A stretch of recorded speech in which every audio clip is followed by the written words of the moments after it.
भगवान से प्रेम करो, प्रेम भरी पूजा हो, केवल औपचारिकताएं ना हो। आजकल तो आप लोग औपचारिक, आप लोगों का मतलब है वो लोग जो करते हैं उनके लिए, कुछ लोग औपचारिकता करते हैं, कुछ लोग तो भगवान के सामने दाल चावल सब्जी रोटी निकाल के ले जाएंगे, थाली रख के चले जाएंगे, घंटी टन टन टन हिलाए गए। इसको करने की जरूरत, या तो देखो करो तो तरीके से करो, श्रद्धा से करो, या फॉर्मेलिटी मत करो। जरूरत, भगवान ने कब कहा हमें ये सब चाहिए? भगवान को भोग कैसे लगाते हैं? लोग तो थाली में निकाले बना और रख के आ गए, रख दिया, घंटी हिलाई, आचमनी घुमाई, आ गए। शाम को उठाते हैं, फिर चीटी बीटी लग जाती है तब तक। अब आपके सामने थाली रखी हो और वो कोई उठाए नहीं, रखे ही रहे शाम तक, अच्छा लगेगा आपको? भगवान को भोग कितनी देर लगाना चाहिए आप बताओ, कितनी देर भोग लगाना चाहिए? बोलो मेरी मां, कितनी देर? 5-10 मिनट, 5 या 10? 10 मिनट तो लगाते हैं। 10 मिनट कैसे लगाते हैं? तो कैसे लगाते हैं भोग?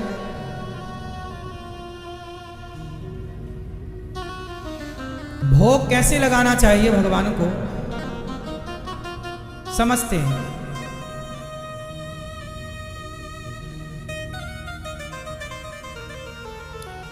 हमारी मैया श्रीमती शशि कांत बुंदिया जी, श्रीमती मीना बुंदिया जी लंदन से आए हैं। एक बार तालियां बजाइए आप श्री के लिए। लंदन हम गए थे कथा करने, तो मैया कथा सुनने आया करती थी, और उन्होंने कहा कि हमने कहा वृंदावन आना मैया। मैया ने कहा हाँ जरूर आएंगे, प्रॉमिस किया, और मैया आज अपना प्रॉमिस पूरा किए और आ गए वृंदावन बिहारी जी का दर्शन करने के लिए। देखो कथा में इतनी ताकत है कि कथा ने इन्हें लंदन से बुला लिया, वो कथा सुनने मैया जी भैया जी सब परिवार आप आए हैं। सुखी रहें आप। अब भोग कैसे लगाएंगे भगवान को ये समझते हैं। सबसे पहले हम भगवान के लिए जो भी बनाएं पहले तो शुद्धता से बनाएं। कुछ लोग बिना नहाए बनाते हैं, तो बिना नहाए जब आपने भोजन बनाया है तो वो भगवान के भोग के लायक तो नहीं है। वो तो है किसी के भी लायक नहीं, लेकिन अब आप लोग अपने बच्चों को वही खिलाते हैं। कुछ लोग सबसे पहले सवेरे जागो, जाग कर सबसे पहले अपनी नित्य क्रिया से निवृत्त होकर के पहले स्नान करो। स्नान करने के बाद जल चढ़ाओ 1 लोटा सूर्य भगवान को। भगवान जी के मंदिर जाके भगवान जी को प्रेम से नहलाओ, उनको स्नान कराओ, उनको श्रृंगार करो। फिर भगवान को पहले बाल भोग लगाना चाहिए। सुबह नाश्ता, आप नाश्ता करते हैं तो वो नाश्ते का भी भगवान को भोग लगाना चाहिए। भगवान को बाल भोग, राज भोग,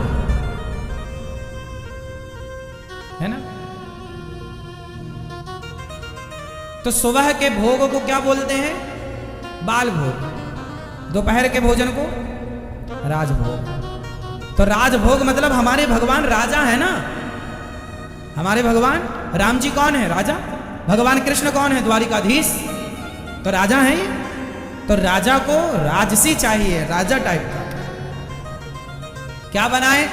भोजन बनाओ, आप भोजन बनाओ जो भी आपकी क्षमता है ना। आप नमक रोटी है, सब्जी रोटी, दाल रोटी, चावल रोटी, खीर पूड़ी पराठे जो भी बनाओ, एक थाली अलग रखो। एक थाली, उस थाली पर आप ना खाओ।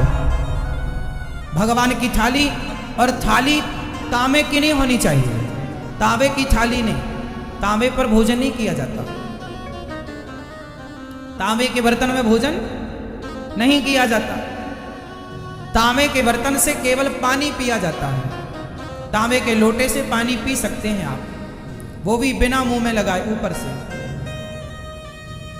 तांबे के लोटे में दूध नहीं रखना चाहिए, तांबे के लोटे में दही नहीं भरना चाहिए। कुछ लोग तांबे के बर्तन में दूध दही भर के शंकर जी पे चढ़ाते हैं। सही नहीं है ये। तांबे का दूध का स्पर्श होते ही दूध जहर हो जाता है। तांबे में पानी का स्पर्श होते ही पानी शुद्ध हो जाता है। तांबा सिर्फ पानी को शुद्ध करता है। धातु है ना वो धातु का गुण है। उसमें कुछ ऐसा पदार्थ होता है, कुछ ऐसा होता है, साइंस की भाषा में कहें कुछ ऐसे बैक्टीरिया उसमें वो जनरेट कर लेता है कि वो पानी, बैड पानी को भी गुड पानी कर देता है, पानी को शुद्ध कर देता है, पानी में एक विशेष प्रकार की एनर्जी भर देता है। इसलिए तांबे के गिलास, तांबे के लोटे में पानी पीने की परंपरा तो है, पर तांबे के बर्तन में दूध पीने की परंपरा नहीं। दूध पीना है तो चांदी का बर्तन हो या स्टील का बर्तन हो या माटी का कुल्हड़ हो। तो भगवान को सुंदर सी थाली आप अलग रखो, उसमें दाल जो आपने बनाया है, कि भोजन बनाते समय नहा कर बनाना पहला, दूसरा भोजन बनाते समय चप्पल पहन कर ना बनाना, तीसरा भोजन बनाते समय कीर्तन करते हुए भोजन बनाना, क्योंकि आपके भाव भोजन में प्रवेश करते हैं। आप गाली देके अब दाल छौंकती जाओ मैया तेरा नाश हो जाए, ऐसा कोई करे तो भैया वो खाने वाले का ही होगा नाश। जब ये भोजन जो करेगा उसी का नाश होगा। भोजन बनाते समय स्त्रियां प्रसन्न चित्त से भोजन बनाएं और इस भाव से बनाएं कि ये प्रसाद मेरे गोविंद खाएंगे, मेरे भगवान जी के लिए मैं बना रही हूं, भगवान जी भोग लगाएंगे। भोजन पवित्रता से बनाओ। आपकी रसोई में कोई ऐसी महिला प्रवेश ना करे जो मासिक धर्म से हो। अब देखो, जब आप मासिक धर्म में हो तो उस समय भगवान को दूध का भोग लगा दिया करो। यदि आपके घर दूसरी स्त्री है, जैसे सास के रूप में, जेठानी के रूप में या ननंद के रूप में, तो आज जिन स्त्रियों को मासिक धर्म है वो 7 दिन के लिए रसोई से दूरी बनाए। यदि घर में कोई दूसरी स्त्री मौजूद है तो, और नहीं है तो फिर उन दिनों में भोग, दूध का भोग लगाइए। सिर्फ बच्चों से लगवा दीजिए, पति से लगवा दीजिए। उस अशुद्धि के दौरान हमें भगवान का केवल दर्शन करना चाहिए, कीर्तन करना चाहिए, नाम जप करना चाहिए, भगवान का स्पर्श नहीं करना चाहिए। उस समय बनाया हुआ भोजन भगवान ग्रहण, उस समय का भोजन नहीं। दूध का लगाओ, फलों का भोग लगाओ, बादाम का भोग लगाओ, काजू का भोग लगाओ। बाकी शुद्ध दिनों में आप स्नान ध्यान करके, और आपकी रसोई बड़ी पवित्र हो, उस रसोई में कोई ऐसी महिला ना, आजकल महिलाओं की आदत होती है, आपकी पड़ोसन आएगी सीधे आपकी रसोई में घुस जाएगी। अब आप थोड़ी पूछोगी कि तेरा शुद्धि है कि तू अशुद्धि है। आपकी रसोई मंदिर जैसी पवित्र होनी चाहिए। रसोई से ही विचारों का जन्म होता है। जैसा खाए अन्न वैसा रहे मन, क्योंकि जैसा खाओगे, जैसी राखो शुद्धि, वैसी रहे बुद्धि, और जैसा पियो पानी वैसी बोले। हाँ, ये ध्यान रखने की बातें हैं। तो शुद्धि से भोजन बनाओ, और भोजन एक थाली रखे हो आप बढ़िया। थाली में आप दाल, चावल, सब्जी, रोटी, बढ़िया सुंदर। रोटी कितनी होनी चाहिए? अच्छा, आप कितनी रोटी खाते हैं? हाँ, रोटी नहीं खाते। चलो, आप कितनी रोटी खाते हैं? आप 4। ये हमारी मैया बढ़िया 4 रोटी खाती है। तो भगवान को भी रोटी कितनी हो? कम से कम 4। 2 रोटी नहीं, 2 रोटी भी ठीक है, बुराई नहीं है, परंतु भगवान को अच्छा 2 से ज्यादा खाने का मन हो तो है ही नहीं। अरे पेट भरने के लिए कम से कम सामान्य व्यक्ति को 4 रोटी चाहिए। क्यों जी? यही तो है ना। तो थाली ना ज्यादा भरी, भगवान राजा है ना, तो राजसी थाली लगाओ ना, थाली थोड़ी बड़ी हो भगवान जी की। कटोरियों में दाल, चावल, सब्जी, रोटी 4, थोड़ा अचार भी हो, थोड़ा चटनी भी बनाया करो, टमाटर की, अमरूद की। हाँ, आप भी खाया करो मस्त, और चटनी भी हो, सलाद भी हो, और जो आपने बनाया नमक रोटी है तो भगवान वो भी स्वीकार करेंगे, कोई दिक्कत नहीं है। सब कुछ बनाओ और बना के भोग, तुलसी पत्ता डालो, तुलसी डाल करके आप ले जाओ, बड़ी पवित्रता से भोग सामने रखो और भगवान से प्रार्थना करो, हे नाथ, आपका जो भी आपने दिया वो आपके सामने आप स्वीकार कीजिए। भगवान को पहले कहना पड़ता है प्रभु भोग लगाइए, आरोगी है हे नाथ। रोज कीर्तन करते जाओ, रोज कहते जाओ आओ भोग लगाओ मेरे मोहन, आओ भोग लगाओ मेरे मोहन, ऐसा भोग लगाओ मेरे मोहन, सब अमृत हो जाए मेरे मोहन। ऐसा आप बोलो, हाँ जो है प्रभु आइए भोग लगाइए। और फिर भोग लगाते समय घंटी बजाइए, घंटी बजाइए। सबसे पहले भगवान को आचमन कराइए। पहले सबसे पहले क्या करना है? आचमन। आचमनी में जल भरो, और आचमनी में जल भरने का भाव ये हो कि हम पहले, अच्छा आप भी भोजन करने के पहले एक घूंट पानी जरूर पिया करो। भोजन करने के पहले जरा सा पानी जरूर पीना चाहिए, और भोजन करने के बाद भी जरा सा ही पानी पीना चाहिए, ज्यादा पानी नहीं। तो थोड़ा सा पानी भगवान जी को आचमन कराओ कि प्रभु आप ग्रहण कीजिए, फिर भोग लगाओ। कैसे लगाओ? रोटी तोड़ो, दाल लगाओ या सब्जी लगाओ, चटनी लगाओ और घंटी बजाते जाओ और भाव हे नाथ स्वीकार कीजिए। जैसे बच्चे को माँ खवाती ना रोटी तोड़ के, ऐसे हे नाथ स्वीकार, हे जगन्नाथ जी स्वीकार कीजिए, ऐसे खिलाओ। फिर दूसरी वो भोग की प्रसादी रखो दूसरी जगह, फिर दूसरी रोटी तोड़ो, रोटी तोड़ा, फिर दाल लगाओ, सब्जी लगाओ, फिर हे नाथ स्वीकार कीजिए। मिठाई है तो जरा मिठाई खिलाओ, फिर चावल है तो चावल में दाल या सब्जी मिलाकर जैसे आप खाते हैं वैसे भगवान को बढ़िया एक चम्मच रखो भगवान जी का, तो बढ़िया सुंदर भगवान को दाल चावल का भोग लगाओ।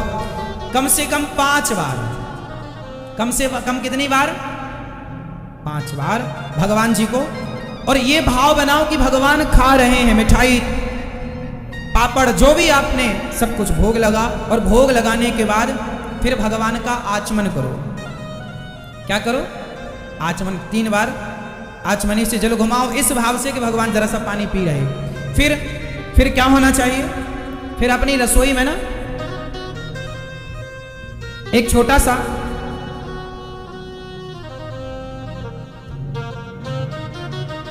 सा कपड़ा रखो।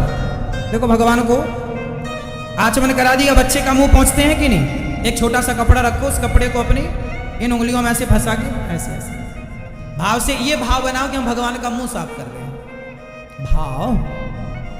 भाव बनाना मुंह कपड़े से। फिर एक गिलास पानी वहां होना चाहिए भगवान के पास, जो ढका हुआ होना चाहिए, जिसमें तुलसी का एक पत्ता भी होना चाहिए। और फिर वो पानी यहाँ पर रखकर ये कहें कि हे प्रभु 1 घंटे बाद आप पानी पीजिएगा, क्योंकि भोजन करने के कितने घंटे बाद पानी पीना चाहिए?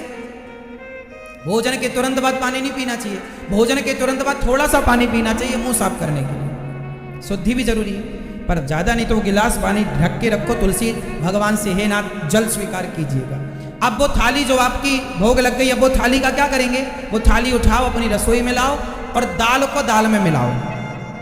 अभी आपने कटोरियों में भगवान को थाली में भोग लगाया ना, अब दाल को क्या करेंगे? आप दाल में मिलाओगे, चावल को चावल में, रोटी को रोटी में, पापड़ को पापड़ में, सबको समेत खीर को खीर में मिलाओ। तो पूरा भोजन क्या बन गया आपका?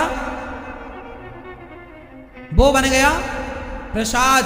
और फिर बच्चों को बुलाओ, पति को परोसो, क्या आइए, जैसे आप कहते हैं ना आइए खाना खा लीजिए, नहीं, अभी तक खाना था, क्योंकि उसमें भगवान का प्रसाद नहीं मिला, अब मिल गया तो वो खाना नहीं रहा, वो प्रसाद हो गया, आइए प्रसाद पा लीजिए। इसलिए आप अपने घर में बच्चों से क्या कहेंगे? बेटा प्रसाद पा लो। पति से क्या कहेंगे? चलिए प्रसाद पा लीजिए, क्योंकि अब वो क्या बन गया? क्या बन गया मेरी माँ? आप लोग ना भोजन भगवान को भोग लगाते हैं, वो थाली या तो रखी रह जाती है या कोई एक व्यक्ति खा लेता है, वो सबको मिलनी चाहिए, वो प्रसादी है ना। तो ये भोजन भगवान को भोग इस तरह से लगाना चाहिए। भोग लगाकर जो हम खाते हैं, बाजार से फल भी खरीदो तो भाव यही रखो कि भोग ये भगवान जी के लिए, ये फल भगवान जी के लिए, इस तरह। और ये सब चीजें तब होंगी जब प्रेम होगा। प्रेम नहीं होगा तो आप इतना क्यों करेंगे? क्यों करेंगे? प्रेम जरूरी है। तो ये सारी चीजें तब पॉसिबल हैं जब आपके अंदर क्या हो। यदि प्रेम नहीं होगा तो फिर आप फॉर्मेलिटी करेंगे, थाली रखेंगे, घंटी तुरंत भाग के गए, अपना खाए फास्ट। वो फिर औपचारिकता है। वहां प्रेम नहीं है, वो तो केवल फॉर्मेलिटी। आपको डर है कि भोग नहीं लगाए तो कहीं भगवान नाराज ना हो जाए, डर के। कुछ लोग तो डर के मारे पूजा करते हैं। प्रेम होना है तो भगवान सत चित आनंद के सागर हैं। भगवान में आनंद। भगवान करते क्या है आप बताओ? भगवान क्या करते हैं आप बताओ? क्या करते हैं भगवान? क्या करते हैं? जो भी काम दे दो सब कर लेते हैं। हाँ, क्या करते हैं भगवान? पूछ रहे हो आपसे। खेलते हैं? भाई आप बताओ भगवान क्या करते हैं? हाँ? भगवान 3 काम करते हैं। सृष्टि को उत्पन्न करते हैं, सृष्टि का पालन करते हैं और सृष्टि का संहार करते हैं। ब्रह्मा बनकर उत्पन्न करते हैं, विष्णु बनकर पालन करते हैं और शिव बनकर संहार कर देते हैं। इसलिए इन तीनों के जोड़ को गॉड कहते हैं। GOD, God. G for generator, O for operator, D for destroyer. तो ब्रह्मा विष्णु महेश तीनों को जोड़ा तो गॉड। 3 काम है भगवान के। ये सृष्टि उत्पन्न करना, सृष्टि का पालन और सृष्टि का संहार। संहार कौन करता है आप बताओ? पालन कौन करता है भैया बताओ? और उत्पन्न कौन करता है? तो ब्रह्मा कौन हुए? जनरेटर, ऑपरेटर, डिस्ट्रॉयर में ब्रह्मा जी कौन है? जनरेटर। ऑपरेटर कौन है? भगवान। डिस्ट्रॉयर? तीनों को जोड़ा क्या हुआ? गॉड। GOD। उत्पन्न करने वाला, पालन करने वाला, संहार करने वाला, वही ईश्वर है। 3 काम है। और केवल भगवान किसे कहते हैं? इन्हीं को भगवान कहते हैं जो सृष्टि उत्पन्न करने वाले। भगवान कितने होते हैं मैया? आप बताओ भगवान कितने हैं? मैया बताएंगे भगवान कितने होते हैं? क्या नाम है एक भगवान का? फास्ट। कितने भगवान होते हैं? एक। नाम बताओ एक का। जिनसे पूछो वो बताएंगे, वहां की टुप्पी टाप रहे ना। ये मैया बताएंगी एक भगवान का नाम बताओ। शिव जी। ये मैया बताएंगी आखिरी में बैठी। हाँ, गॉड। अरे उसी गॉड का तो नाम पूछ रहे हैं मेरी माँ। भगवान। ब्रह्म। हिंदी में बताओ मेरी माँ, ये सब समझे। ब्रह्म कौन समझता है? क्या नाम है उनका? जैसे मैया ने बताया शिव, ऐसे अपन लोग तो हिंदी भाषी हैं। ऐसे बताओ कौन शिव है कि राम है कि कृष्ण है कि नार, ऐसे बताओ। मैया हमारी ऐसी समझेंगी। तो ब्रह्म। अभी ब्रह्म क्या है वो बताएंगे हम आपको। बताओ भगवान जो एक है उनका नाम क्या है? हाँ, राम। ये मैया कह रही है शिव, ये कह रही है राम। यही 2 हो गए। आप बताओ। ब्रह्मा जी। ब्रह्मा भगवान तो एक है। भगवान कितने हैं? एक। तो नाम 2 हो गए। कोई शिव जी कह रहा, कोई राम जी कह रहा, कोई कृष्ण जी कह रहा, कोई नारायण कह रहा। कंफ्यूजन हो गई ना। आज ये कंफ्यूजन दूर कर दें, दूर कर दें। ध्यान से सुनना। मैया बैठो मेरी माँ। कंफ्यूजन दूर करते हैं आज। भगवान एक है, सदा से एक है। भगवान 2 नहीं, एक। तो फिर ये राम, ये शिव, ये कृष्ण, ये विष्णु, ये नारायण, ये कौन है? क्या ये एक ही है या अलग अलग है? एक है तो कैसे? अब कैसे वो आप समझो। हम आपको जो जो बताते चलेंगे उसके बाद आपको पूरी जिंदगी में उस चीज में कभी संदेह नहीं होगा, यदि आपने तरीके से सुना तो। देखो, भगवान एक है। वह एक का नाम जब पूछा जाएगा तो उनका नाम है श्रीमन नारायण। उनका एक जो नाम है वो कौन है? श्री मतलब लक्ष्मी। श्रीमन नारायण जब बोला जाए तो लक्ष्मी सहित नारायण मतलब समझना है, अकेले नारायण नहीं। किसके साथ नारायण? श्री मतलब श्री किसका नाम है? श्री मतलब माता लक्ष्मी, श्री मतलब राधा, श्री मतलब सीता। जब श्री कृष्ण के संग श्री लग जाती है तो श्री का मतलब राधा हो जाता है। जब श्री राम के संग जुड़ जाता है श्री राम, तो श्री का मतलब सीता हो जाता है। और नारायण के संग जब श्री जुड़ गई तो श्री का मतलब वहां लक्ष्मी हो गया। तो श्रीमन नारायण जो हमारे प्रभु नारायण है, भगवान श्रीमन नारायण। श्रीमन नारायण का मतलब हुआ बैकुंठवासी, जो लेटे हैं क्षीर सागर में और जिनके पांव माता लक्ष्मी जी दबा रही हैं। श्रीमन नारायण का मतलब है वो नारायण जिनके पांव लक्ष्मी जी दबा रही है। उन्हीं नारायण के पांव में लात मारी थी। कौन मारा था आप बताओ? पीली मैया। भगवान नारायण की छाती पर लात किसने मारा? आप बताओ। आएगा आएगा, याद है आपको? आप भूली नहीं हो, बस अंदर है, बाहर नहीं निकल रहा। ये मैया बताओ क्या नाम था उनका? आप बताएं। हाँ, भृगु जी। एक बार भगवान नारायण की छाती पर लात किसने मारा? भृगु जी ने। तो अब आप बताओ, आपके घर में गोपाल जी हैं? सबके घर में। तो बताओ, गोपाल जी की छाती में लात का निशान रहता है कि नहीं?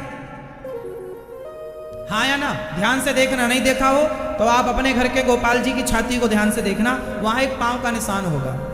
वो पांव का निशान किसका है? भृगु जी का। अब ये बताओ कि लात किसे मारा था? जोर से, मेरी मां। भृगु जी ने लात किसे मारा? किसको मारा? भगवान नारायण को। और लात का निशान दिख कहां रहा है? गोपाल जी में। तो ये जो गोपाल जी हैं, ये जो कृष्ण है, ये है कौन? नारायण ही तो हैं। लात उन्हें मारा तो लात का निशान यहां कैसे आ गया? इसलिए आ गया क्योंकि कृष्ण ही नारायण है और नारायण ही। और राम कौन है? राम नारायण है, वो भी राम नारायण है, वो भी कृष्ण है। कृष्ण, राम और नारायण ये तीन तत्व नहीं है। ये तीन तत्व नहीं है, ये तो एक है। जैसे सोना, कान में झुमका भी सोने का, माथे पे बिंदिया भी सोने की और गले में हार भी सोने का, है तो तीन, पर तीनों के आभूषण के नाम तो अलग अलग हैं। पर तत्व की दृष्टि में सोना तो तीनों में एक सा ही है। हाँ या ना? रूप रंग ही तो बदला है, पहनने की जगह ही तो बदली है, सोना तो नहीं बदला।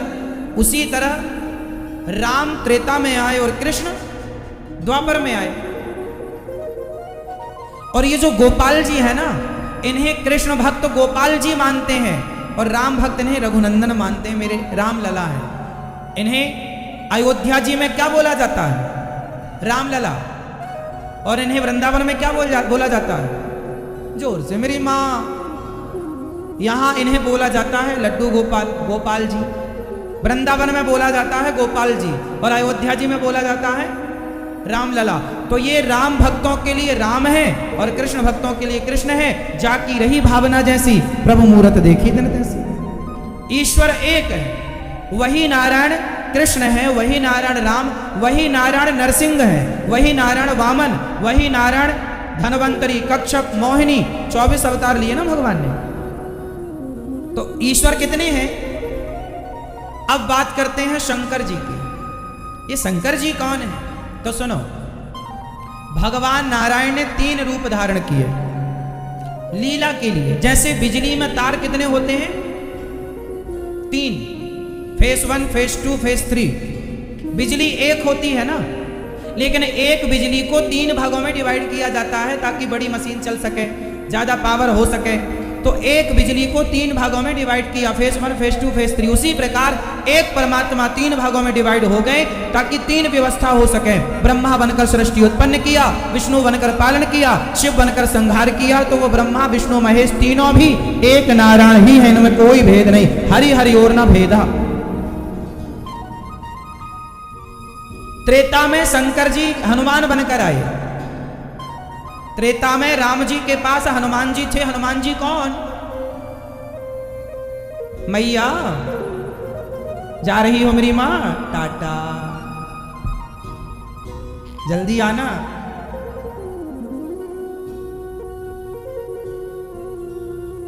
सुनो, ब्रह्मा विष्णु महेश कौन? हनुमान जी कौन? हनुमान जी कौन, जल्दी बताओ। हनुमान जी कौन? शंकर। हाँ, हनुमान जी कौन? शंकर सुवन केसरी नंदन। साक्षात शंकर जी हनुमान बनकर आए और राम जी की सेवा कर रहे हैं। अच्छा, राम अवतार में तो शंकर जी हनुमान जी के रूप में थे। क्या आप भैया मैया बता सकती हो कि कृष्ण अवतार में शंकर जी किस रूप में थे भगवान कृष्ण के साथ? ये शंकर जी कभी छोड़ते नहीं है भगवान को।